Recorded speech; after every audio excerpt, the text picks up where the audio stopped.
পাবনা পৌরসভা থেকে আগত আমার সংগ্রামী নেতৃবৃন্দ, সবাইকে জানাই সংগ্রামী সালাম ও বিপ্লবী অভিনন্দন। আসসালামু আলাইকুম।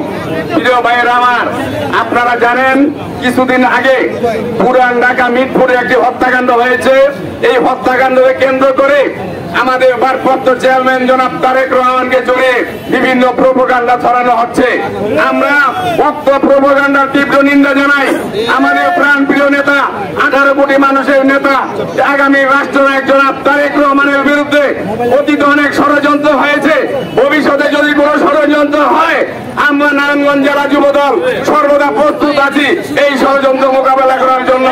আপনারা দেখেছেন বিগত 17টি বছর আমরা এই স্বৈরাচারী ফ্যাসিস্ট খুনি হাসিনার বিরুদ্ধে আন্দোলন সংগ্রাম করে 5ই আগস্ট তাকে দেশ থেকে বিতাড়িত করেছি।